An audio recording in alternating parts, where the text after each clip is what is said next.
Welcome to the Metaphysical Martini Show, where wit and wisdom come together to bridge the gap between the spirit realm and the physical world. With Ani Avedissian, the Suburban Shaman, a production of Cosmic Reality Radio.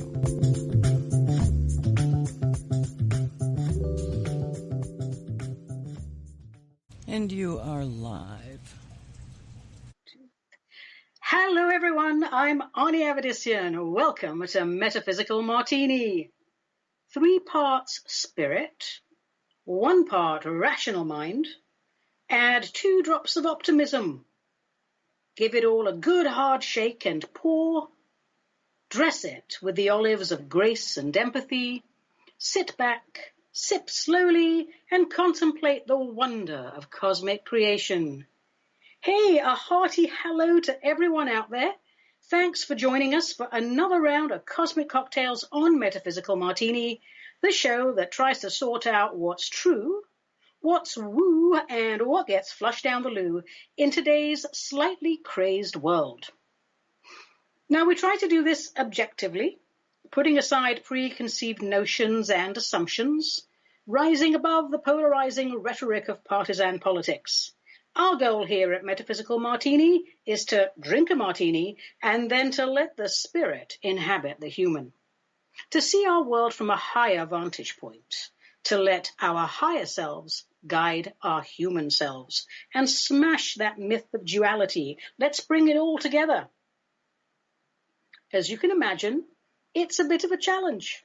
But here at Metaphysical Martini, we are always up for a challenge. So bring it on, people, bring it on. Now, this program exists primarily to encourage we the people to connect the dots and to see through the establishment's relentless campaign of perceptual engineering. Yes, my fellow Americans, it is time to reclaim our minds, to open our hearts, and to move our civilization into the light. And we do this, on this show anyway, by answering your questions. So please keep them coming and let's make this kind of conversation mainstream. Send your emails to me, Ani at aniavedissian.com. And your snail mail is always welcomed at my P.O. Box, which is Cosmic Ani, P.O. Box 714, Wilsonville, Oregon 97070, USA. A reminder again, please don't leave your questions and comments on my voicemail or they will be deleted. And many thanks to all of you who have written in with constructive feedback and encouraging comments. I am grateful for the feedback, all of the advice, all of that, because I'm quite new to this podcasting format and your support is greatly appreciated. Thanks. All right. Well, I think we should just get right to it then and take a look at all of these questions that we've got here in our box. And let's pick one. So here it is. Our first question comes from a lady in Akron, Ohio, and she calls herself Miss Roadrunner. Hello, Miss Roadrunner. So Miss Roadrunner asks, I am by nature an optimist. I always try to look on the bright side, and I do my best to encourage others to do the same. Lately, it has not been easy. I often find myself in a black mood, and at times I give in to despair. What is happening to our country? Prices keep rising. I spend my entire income on sheltering and feeding my family. The homeless population now exceeds 500,000, and people are just angry and plain rude to each other. What happened to common decency? Our leaders in the government don't seem to care about anything except their own wage increases. And under all that anger and confusion, there is a palpable undercurrent of hopelessness. How do we get back on track? How do we regain common decency? Whew. Well, Miss Roadrunner, I say beep, beep, because that's a very, very good question. I think a great many people feel as you do. Angry, confused, a bit on the hopeless side. And I hear this every day pretty much. life is a grind. All my money goes to essentials for basic survival. How am I supposed to be happy when I'm quite possibly one paycheck away from becoming homeless myself? So what happened to common decency, and how do we return to it? I think the clue lies in your sentence, what is happening to our country? The emphasis being on our country. Now, there's a lot more to it than what I'm about to say, but, we the people stopped getting involved in the process of government. We woke up one morning, or it seems that way, and we found that our lives were unbelievably busy and filled for the most part with pointless distractions.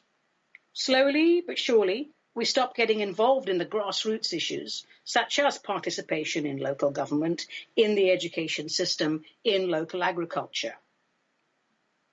We became too busy, I think, to cook for ourselves, and we started buying and consequently creating a greater demand for pre-prepared foods.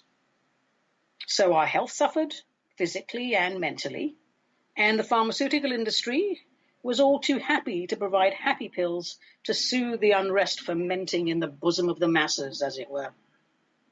Then, of course, there's this thing that they called trickle-down economics. Well, trickle-down economics ruined the middle class, and it turned it into the educated working poor. And it also started a series of events designed to funnel all capital or money into the bank accounts of the top 1%, which they then hid in offshore accounts, avoiding taxes, placing an even heavier burden on the rest of society. And that's why we have so many hopeless people. There is a direct link there. Recently there was this whole thing about the Panama Papers, an offshore company in Panama, Mossack Fonseca. There were a bunch of lawyers that quite legally set up these shell companies for all the crown heads of Europe and anybody who didn't want to pay taxes, who were multimillionaires and billionaires. Well, there was a whistleblower. And what happened was that Mossack Fonseca got all the crap funneled their way. They lost their business. Panama's economy tanked. But all the money that they were legally shifting around for these rich people, the economic elite, well, no one took that away from the economic elite, did they? No, they didn't. They just put their money somewhere else in another offshore account somewhere, Delaware or one of the other tax havens. So, it's come down to it, I think, that every aspect of our lives now is controlled to some degree by our corporate overlords who own the government through this lobbyist agenda. I mean, anywhere else it would be called bribery and corruption, but apparently here it's called lobbying. So, yes, Miss Roadrunner, people are confused. They are angry. They feel hopeless because they're fearful of the future and what it might hold for them, their families. And fearful, angry, hopeless people, they will lash out. They will be rude. Ultimately, though, we have to take some responsibility as a collective. The power to overcome this is in our hands. And it's not going to happen overnight. But we can make a start. And we can make a start right here, today, right now. Because government does not lead. Not these days. Those are not our leaders. Oh, no. They are, for the most part, self-serving elected officials. Let's not confuse them with leaders. They're administrators, not working on behalf of the people for the most part these days. So, deep breath, everybody. I think we all have some feelings along this line. Miss Roadrunner is not alone in this. So first of all, let's remember that we are powerful cosmic co-creators. We created this world, and we created the scenario we are currently experiencing. We can, just as easily, co-create a new one. Now, I think I have a 3-step start to how we can begin to solve this. And the first step is essential. Take time each day to quiet our minds and breathe deeply. And let's do this, each one of us, for a minimum of 12 minutes. And if you want guidance, by the way, on how to breathe for 12 minutes, email me and I will send you my breath protocol. It's completely free. Why do we do deep breathing? Well, we do it because it clears the triggers of frustration from our aura and our chakras, our energy anatomy. And that allows us to rise above the drama and think clearly, objectively. After all, if your boat is sinking because water's coming in, you're not going to keep bailing out the water while not finding where the hole is and plug it, right? So, before you do anything, don't step into the drama of it. Deep breaths, clear the aura, settle yourself. The second step is to list the issues we feel should be addressed, locally and nationally. Now, this is going to take you some time because, we're also in our rage and in our rant that we're not even sure what we're complaining about anymore. So you're going to need a couple of days to sort that out, and then maybe take a week or two even to make that list. What is it that you're truly bothered about? And what are those issues locally and nationally? And then the third step is to evaluate our level of contribution to these issues. For example, it's all very well to scream and shout about plastic in the ocean and having more organic produce available, but if we're buying our organic produce wrapped in plastic packaging, we're creating a demand for more plastic. So perhaps we should focus our attention on producing locally. Now, that's just one example of many, but you get the point. So once we've taken some time to complete these first three steps, then we decide where and how we choose to focus our efforts for change. Strong hint, education is paramount. If you have children, you really need to be very much engaged in their education. Help us to bring back civics, help us to bring back debating societies, help us to teach our children to play chess, to discuss the fundamentals of philosophy with them, to have some good classics and basics in their education.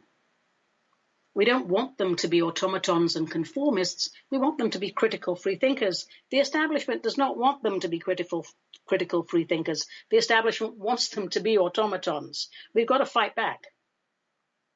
Now, we need to get involved in all things local. We need to build stronger local communities because remember the Koch brothers, remember them? I think one of them might have popped off, but the Koch empire, they were focused on buying up local government long before they moved on to the national level.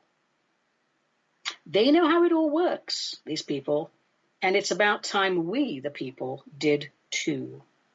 So I thank you, beep, beep, for your most excellent question, Miss Roadrunner. Take heart, my darling, and take charge. I believe in us. I believe in the US. I believe in our capacity for rational thought, and I'm hopeful for our future. And I urge left-wingers and right-wingers, those of you who are totally married to your partisan politics, stop going around in circles and chasing your own asses. Stand firm as Americans, for heaven's sake, and get a grip. We're probably on the brink of a crisis here that can easily be resolved. Okay? Now, thanks for that question. That's a good one. There's a lot to it, but we must not buy into the hopelessness. When we find ourselves going down that deep, dark road, stop, breathe, take a walk, anything, clear the aura of the depression, and just fix your attention to something more pleasant. It's that easy. And that way, you're energetically ready to move on and do something about the problems that keep causing us to crash emotionally.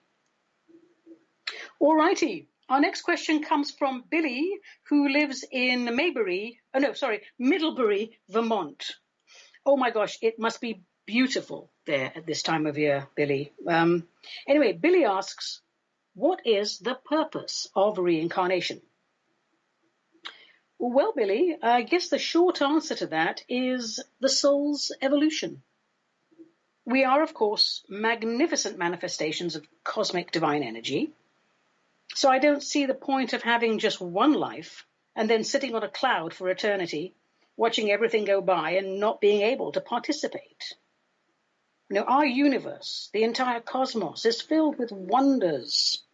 Our co-creating souls are just chomping at the bit to design and to produce, to experience, to have great adventures, to build new worlds and boldly go where no soul has gone before. And all of this for the glory of supreme cosmic intelligence. We have reincarnation because we are not the puppets of a capricious and controlling God. We are, each and every one of us, gods in bods.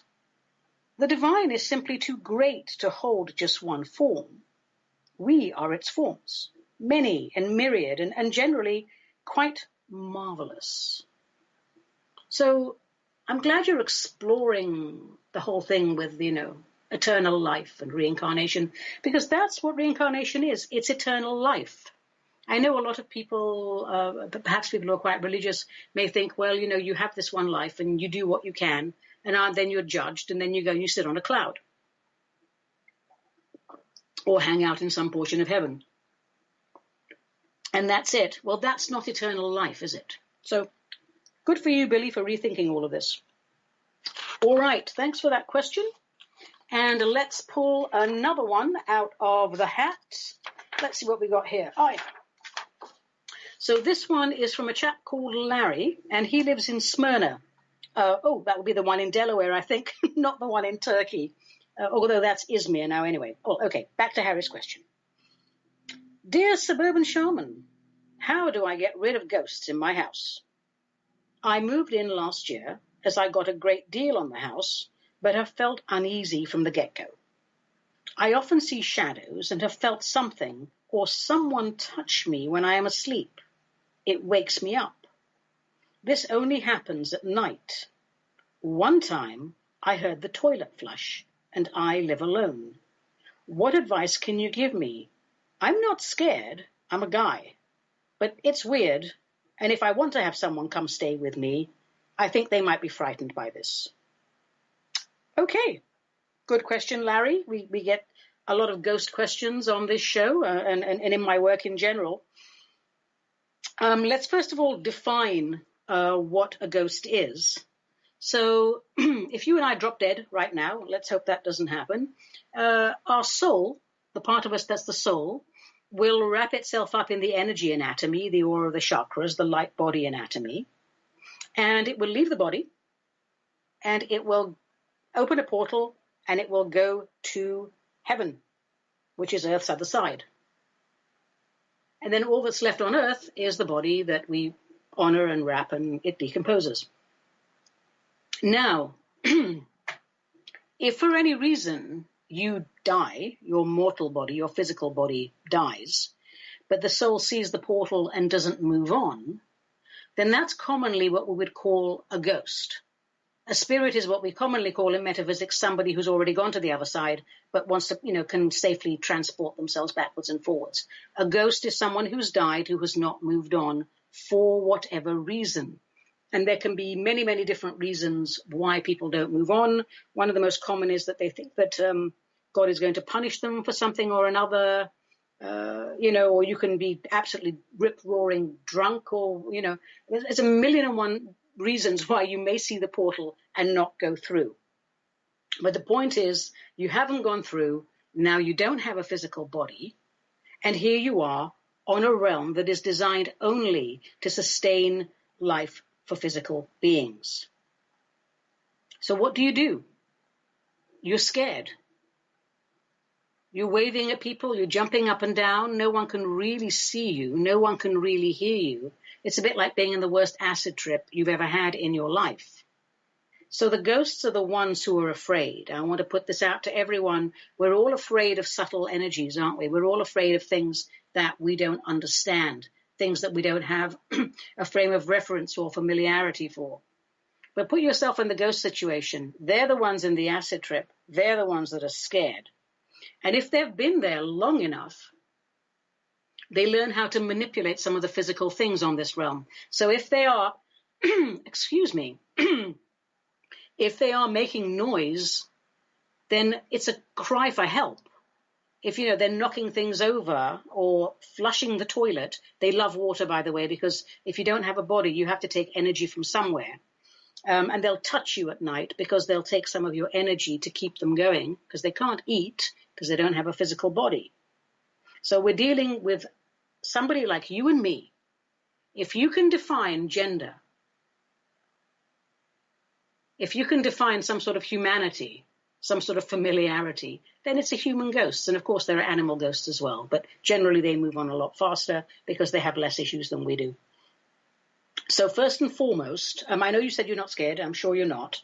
But if your friends come over and they get scared, you can tell them there's nothing to be afraid of. It's the ghost who's afraid.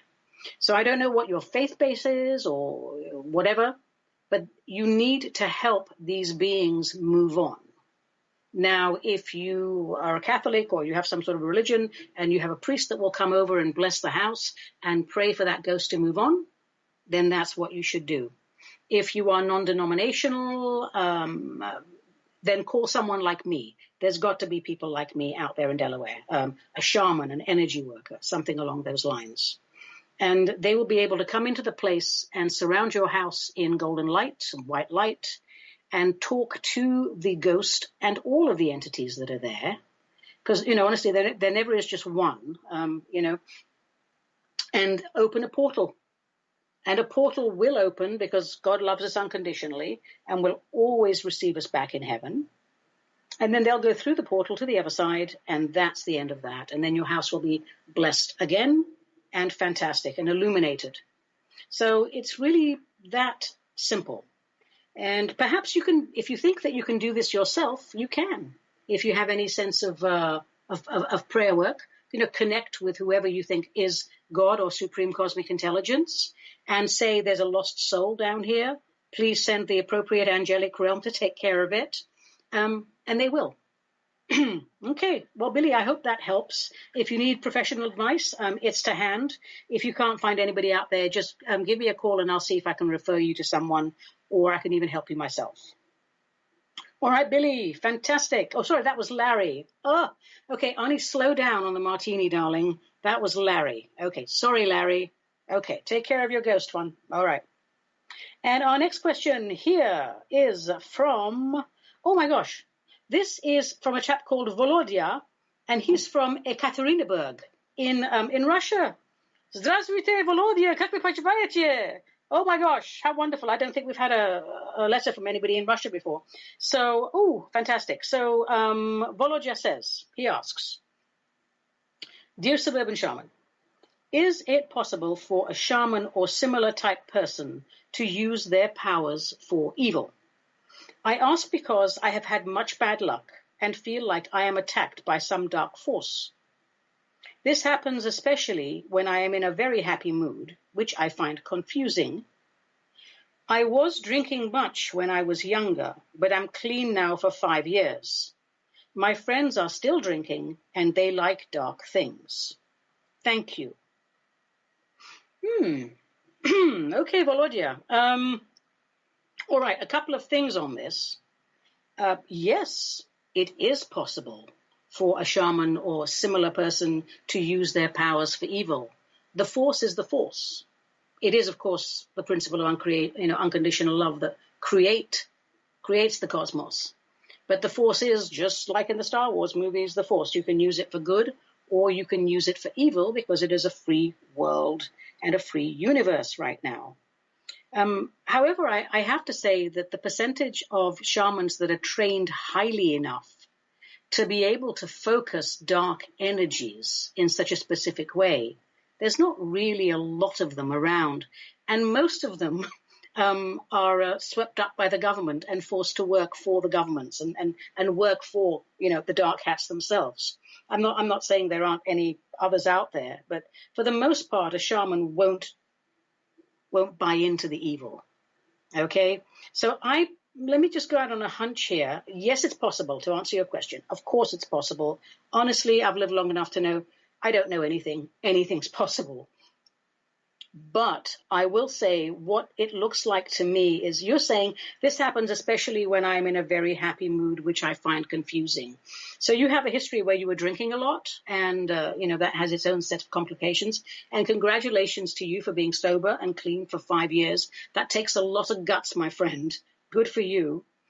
I think what's happening is you're back on track and you're doing well. And this insidious force of self-sabotage, which some people call the false alter ego, occasionally comes back to to attack us. And it can seem like a very, very dark force. But really all it is part of this field, of the collective field of our insecurities, the false ego. We've created this field. And when we start a spiritual path and we start to clean up our act, it lets us do it for a while. But then it sees that as you walk into the light and you're working into functional life and spiritual alignment, the false ego thinks, oh my gosh, I'm dying. I'm no longer going to live in this man. And so it comes and threatens you. And it says something along the lines of, oh, Volodya, come on. You really thought that you were going to be sober for the rest of your life? You really thought that all this spirituality and all this clean living, it's a permanent thing? No, my friend, that's for other people, not for you. No, take a drink. You wallow in mediocrity. No. And when that happens, and it can feel very much like being attacked by dark forces, but when that happens, Volodya, you should congratulate yourself because the false alter ego is attacking you because you are actually on track. So then what you want to do is pat it on the head and say, thank you very much for reminding me that I am doing so well. I have no further use for you. Goodbye. And it will go away. And from time to time, it may try to attack you again, but it's not going to be able to harm you because after 5 years, you are well and truly back in the light. So I think that's what's happening, Volodya. I think it's a false ego attack as opposed to dark things. And when you say your friends are still drinking and they like dark things, these shamans that can do dark things, they don't drink alcohol. They are 110% straight and sharp to be able to do that sort of thing. So I think your friends are just getting drunk and talking rubbish. Loyalty is a good thing, but if they're bringing you down, man, step away. You're doing fantastic. I don't think you've got dark. You sent me a picture of yourself, which I see here in black and white, but honestly, you don't even look like you have any attachments of any note. So congratulations, you're not being attacked by dark forces. Stay in the light, and hopefully your friends will go there too. So thanks for that question. And I think we can do probably just one more question before moving on to the other subjects. As we know on this show, I am a notoriously bad timekeeper, and I'd love to get all the little sections fitted in, but who knows? So I'm going to have a little drink. Oh, very lovely, very spicy today. All right, one more question. And this one is from Joe. And Joe and his family live in Bend, Oregon. Oh, a lovely part of Oregon, actually. And Joe says, Dear Ani, we watch all your YouTube videos and are enjoying your irreverent spirit on Metaphysical Martini. Just when we have you all figured out, you go and throw us for a loop. You are one crazy lady, but I guess that's what we need right now. We particularly enjoyed your video on how to discuss guns. My family would like to know if you own a gun. And if you do, how do you use it and how do you secure it? Well, interesting question. Well, thank you for your comments, Joe and family. I doubt you will ever have me figured out, because I think I would have to get there first, and that's not going to happen anytime soon. But thank you so much for watching my videos and for your comments on this show. Do I own a gun? Yes, I own a shotgun, a nice little side-by-side 20 gauge. Clay pigeons, they fear me. I use my shotgun for shooting clays. That's the only thing I use my shotgun for, so I see no point in keeping it at home. So I keep it at the club. So thank you for the question, Joe. If anybody else wants to know my views on guns and gun control, oh my God, is that a sensitive subject here in the United States of America? Just please watch my video on YouTube. I'm sure we'd all love to live in a society where we didn't need guns or bows and arrows or rocks and sticks, and we were all vegetarians and we were all in utopia. And wonderful. I hope that day comes. But it's not now. So let's keep cool heads and warm hearts when we discuss guns. All right? Okay, thanks for the questions. I think if we have time towards the end, we'll get to some more. But right now, let us get on to a section here that everyone finds quite fun, and that pleases me tremendously. That is the Wizard's Gizzard. Do-do-do-do-do-do. A spiritual ritual that you can make habitual. Today's WizGiz is, if you want a life that's better and bigger, it's time to control your emotional triggers. Interesting. Emotional triggers. Yes. So from a shaman's point of view, an energy worker's point of view, emotional triggers in the energy anatomy are like little landmines or little time bombs. They're just waiting for someone to step on them, and then boom, lots of mess and lots of nasty, icky fallout. So what causes them and how do we manage them? So what's an emotion anyway? Well, clearly it's a vehicle for intelligence. What do I mean by that? You feel emotions, don't we? We feel emotions. And what do those emotions teach us? Well, they teach us how we feel about any given thing that we're feeling at the moment, how we feel about something. Say, for example, you have something traumatic happens to you. Well, that trauma comes into your energy anatomy, causes an electrical disruption, and from that intelligence that's coming in, you get to figure out how you feel about what just happened.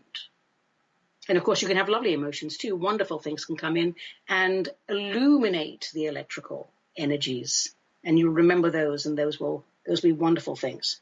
But generally, when we talk about emotional triggers, of course, we're talking about things that went wrong. Like, you're standing in the line somewhere in Safeway, and somebody's moaning and groaning and complaining, and you say to them, "Oh, sir, please go in front of me." And instead of saying thank you very much, they scream their head off at you and go into some sort of hissy fit. That shocks you. Any type of trauma shocks the electrical anatomy, and it leaves a disruption in there, like a little bzz, like a little bzz, bzz. So pain does the same thing too. Pain comes out of the body, and there it is, the electrical signature for pain.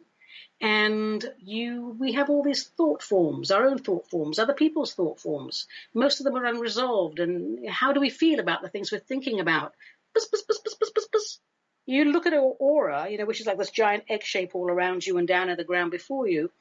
You're in the middle of this egg-shaped aura, and it's all these little tiny dots, which are short circuits in the electrical anatomy. So these are all triggers. We love to hold on to those triggers, don't we?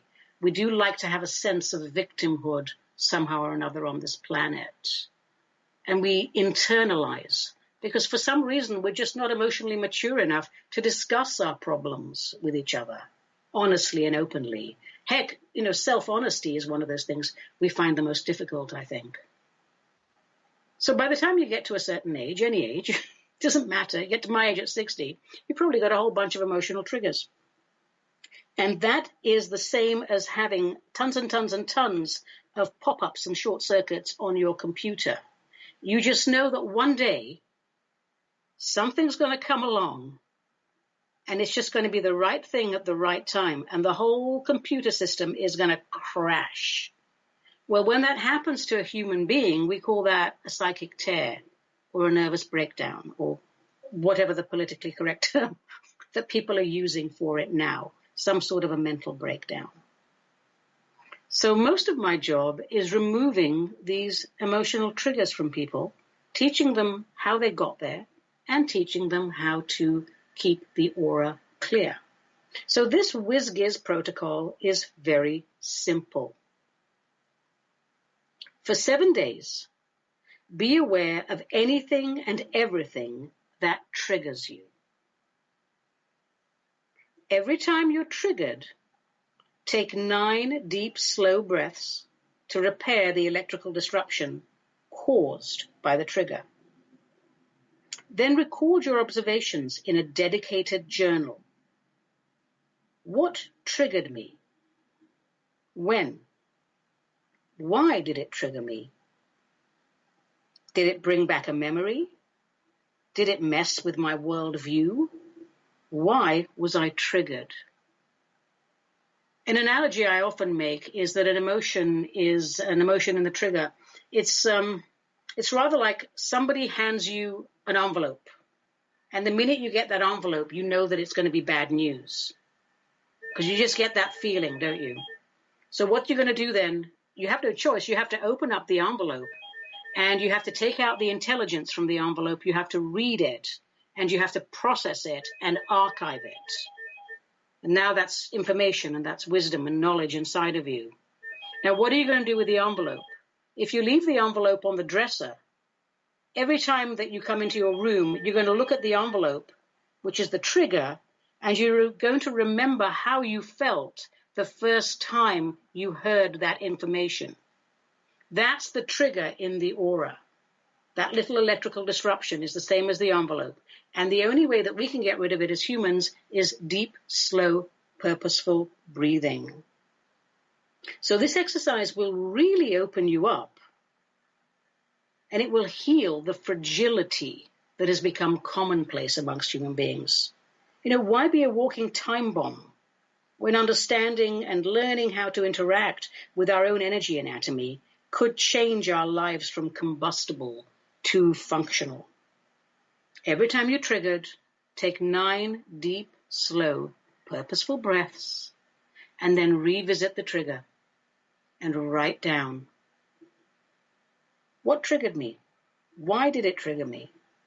Did it bring back a memory? Did it mess with my worldview? Breathe it out. Breathe it out. That's the wizard's gizzard for today. It's so important, I think it requires a gong. All right, my darlings. What are we going to do now? Let's take a look. Oh, I think it's time for a touch of poetry. Because yes, folks, after a hard day's shamaning, I like nothing better than to come home, put up my feet, have a nice cup of tea or a small drinky poo, and write really bad, non-peer-reviewed poetry. After all, why have Shakespeare and literary prowess when you can have cosmic Ani and a whole lot less? I have 2 short, really bad poems to share with you today. The first is very apropos for the season, and the second is just silly, so, no rhyme, no reason. The very first one is called Woeful Ode to a Pumpkin by Ani Avedissian. Oh, large orange blob, tasteless with stringy texture, why people eat you is well beyond conjecture. Just one mouthful of your flesh produces noxious gases. A culinary prankster has deceived the hungry masses. If there ever comes a time when only you as food exists, I will tell you here and now, I will be quite royally pissed. Ta-da! That was Woeful Ode to a Pumpkin by yours truly.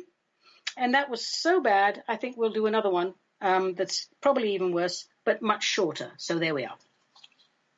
And this next one is from my collection, A Tiny Pat of Poetry, and it's called Bang Bang. Here goes. A child I met the other day thought pizza grew on trees. I tracked his wayward parents down and shot them in both knees. Well, there you are. I told you it was bad, but it's a bit of fun, and we all need a bit of fun, don't we, from time to time? Oh, one of the things I love doing is, working with younger children and getting them to put words together, make things rhyme, have a bit of a laugh. It's important. You've got to have a bit of a laugh. All right, another sip of my martini. All right, and now it is time. Oh, yes, it's time for Plato Chips. This is where we take note of and quote a philosopher of note. Now, my goal here with Plato Chips is not to share anyone's life story in detail, but simply to highlight free thinkers and the need to encourage all generations to value freedom of thought, because without it, freedom of speech just becomes free expression with nothing of value to back it. Rather like the Federal Reserve, really. Anyway, well, God knows we see enough of this freedom of expression without anything to back it all over the place today, especially in the great unwashed mind of social media. So today's choice is American linguist, philosopher, cognitive scientist, historian, social critic, and political activist Noam Chomsky, born Avram Noam Chomsky. Very busy man with all of those titles. Probably didn't get much lunch done. Anyway, this brilliant chap, he was born in 1928, right here in Philadelphia, Pennsylvania, in the USA. And he is best known for his work in linguistics, yes. Well, in fact, it's acknowledged that his research and contribution revolutionized not only the field of linguistics, but led to exploration of other related fields, such as cognitive psychology and the philosophy of mind and language. Why do I love him? Quite apart from the fact that he's a genius, and I would love to be a genius myself. I love him because he's an outspoken critic of the economic elites, and he always talks about their effect on U.S. policy, both domestic and foreign. Now, if you're new to Chomsky, because he is a deep thinker, you may want to check out some of the videos on YouTube. They are edited to give you the better highlights of Chomsky. But he himself has written a great many books, including the classic from 1988, Manufacturing Consent, The Political Economy of the Mass Media. And in this book, he describes, amongst other things, the role of mass media as propagandists. Now, Chomsky is a chap who really goes against mainstream thought. And that's perhaps why he's not as popular as he should do, with the dimmed down masses out there. So if you're absolutely new to him, you might want to start with his 2010 offering, How the World Works. It's a lovely book because it's a series of edited interviews and speeches which give you the best of Chomsky's ideas in a clear and concise way, because, articulate as he is, and he is, well, he can ramble on a bit, as most great thinkers do. And this book gives the average Jane like me all the best of Chomp without any of the pomp. And when I say he goes on a bit, well, clearly he goes on about things that are important and very much part of the conversation. But most people with no frame of reference for such things, will be lost. So I'm very grateful for this book, How the World Works.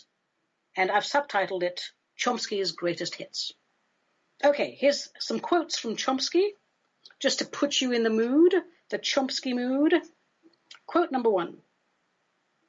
All over the place, from the popular culture to the propaganda system, there is constant pressure to make people feel that they are helpless, that the only role they can have is to ratify decisions and to consume. Ooh, hello. Does that ring any bells? Ding, ding, ding. Another Chomsky quote, you cannot control your own population by force, but it can be distracted by consumption. Consumption. Next time you're in a big lot store, think about your consumption. Of course, it's not just of things, is it? Our diet consists of many things. What comes through our television system, a portal to the whole outside world. That television feeds us all the information that the establishment want fed. And one more quote, I think. I think it only makes sense to seek out and identify structures of authority, hierarchy, and domination in every aspect of life, and to challenge them. Unless a justification for them can be given, they are illegitimate and should be dismantled to increase the scope of human freedom. Did that sink in? I do love this guy. Noam Chomsky. If you want to know why you're feeling hopeless and helpless, and you can't figure it out for yourself, he's the one who can tell you why. And once you know why, well, jolly well go and do something about it. I think that's what we all should do. All right. There's your philosopher for the week, Noam Chomsky. Get out there and learn all about him and write to me and tell me how wonderful he is. Okay, now it's time for Tarot A Go-Go, a little shenanigana with the major arcana.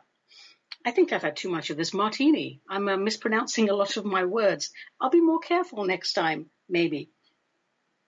Anyway, a reminder that we're using the Rider-Waite deck. I wish I had started with another deck, actually, something prettier, but this is the one that everybody uses, so we'll go with this. So moving on from last time, today's card is number 5, the Hierophant, also known as the Pope, the Pontiff, the High Priest, and occasionally Jupiter. So what is a Hierophant? It's not a word you hear a lot, is it? Well, I believe in ancient Greece, it's a priest who specifically interprets sacred mysteries and esoteric principles.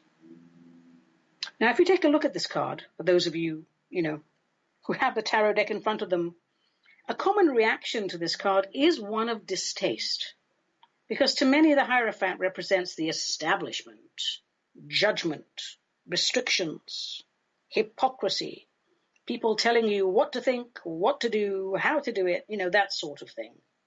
Well, yeah, there's a lot of that in the physical world that we've created.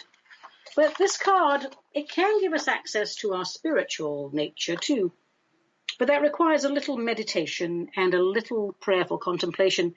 It's easy to access the divine Wi-Fi through the beautiful High Priestess card, for example.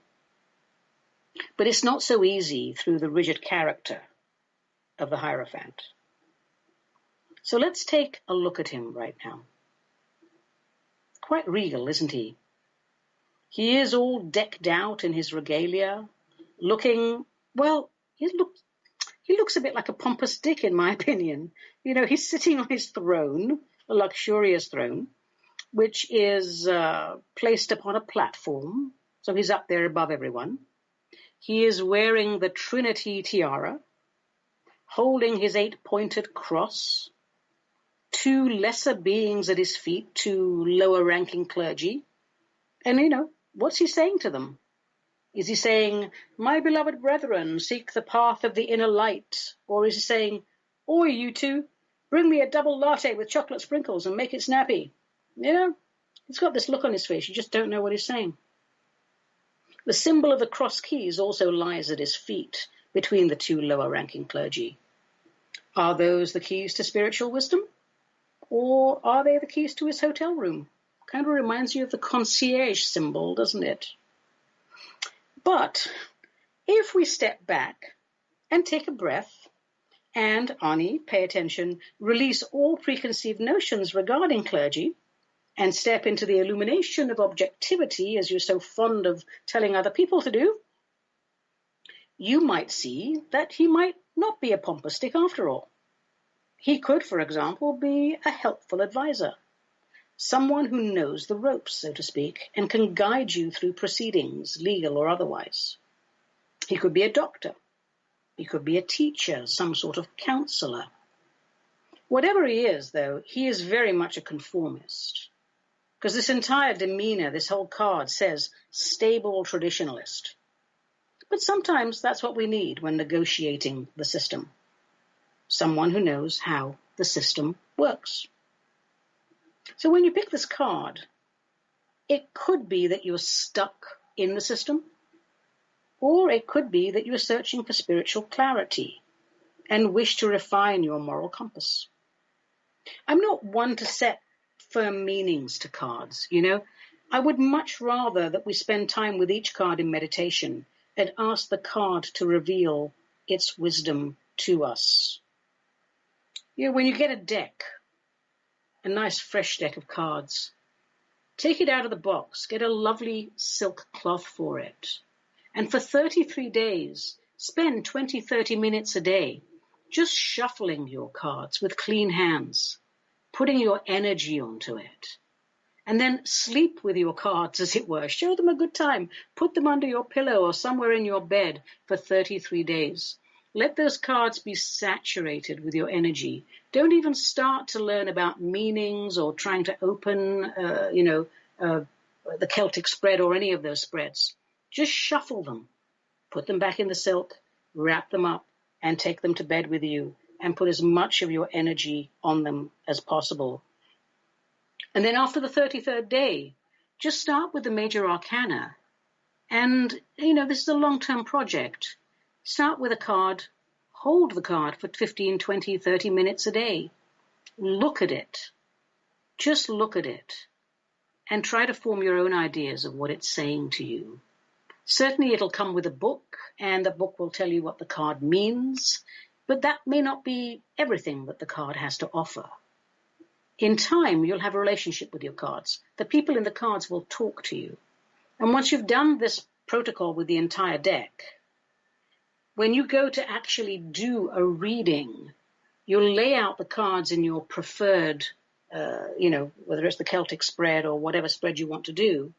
And rather than have to struggle for a meaning, you've had such a wonderful relationship with the cards that all the people and the symbols in the card talk to you and tell you how to interpret for that particular person. One of the things that comes up a lot with the cards is how to interpret them when they're reversed. Well, again, there is no one formula for this because the depth of your intuition guides the quality of any reading, which is why I think it's so much better to work with the cards, prepare with them, live with them.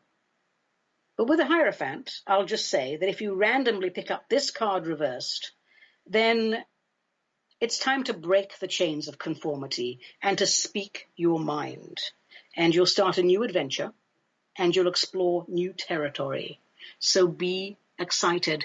This is such an unpopular card. It's really funny. People, they get the Tower, they get the Death card, they go, ooh, I got the Tower, I got the Death card. Those aren't necessarily really good cards to get. But they'll get the Hierophant, which isn't such a bad card, and they look at it, and all their preconceived notions about authority, it triggers them.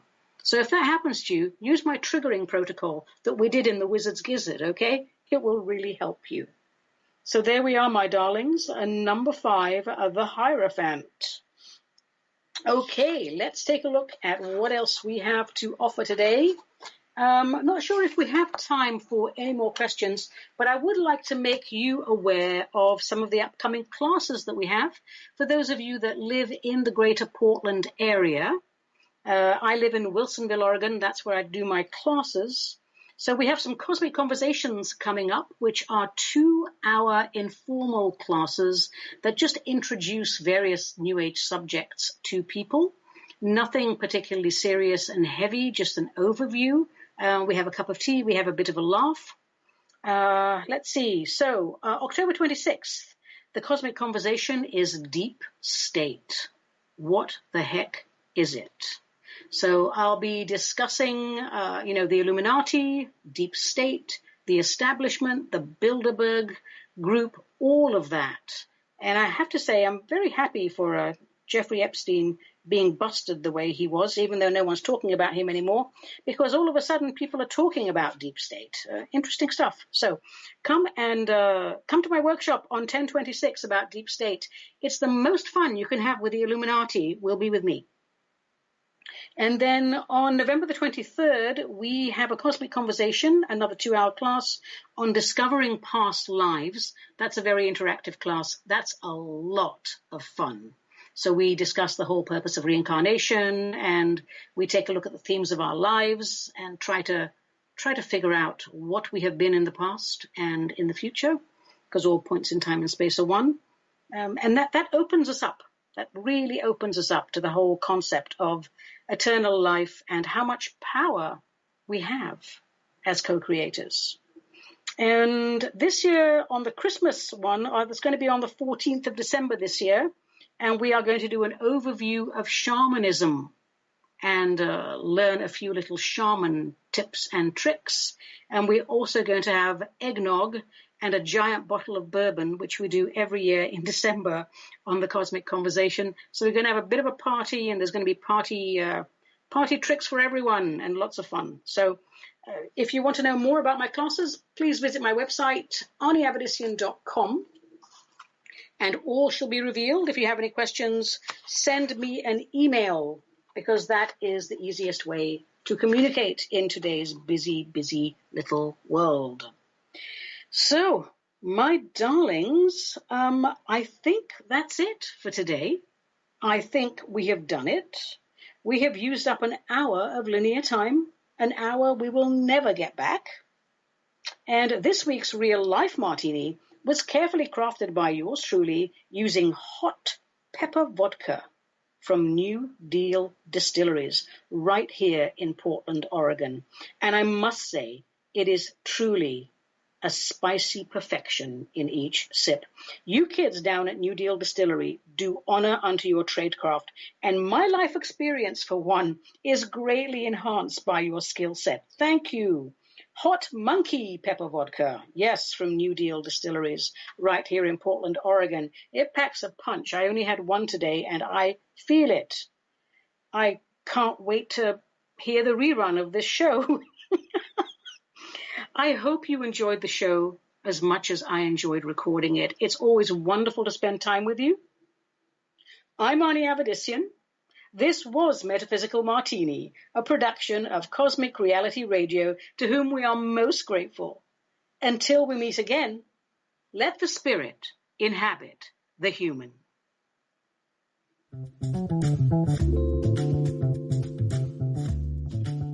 You have been listening to the Metaphysical Martini Show with Ani Avedissian, the Suburban Shaman, a production of Cosmic Reality Radio.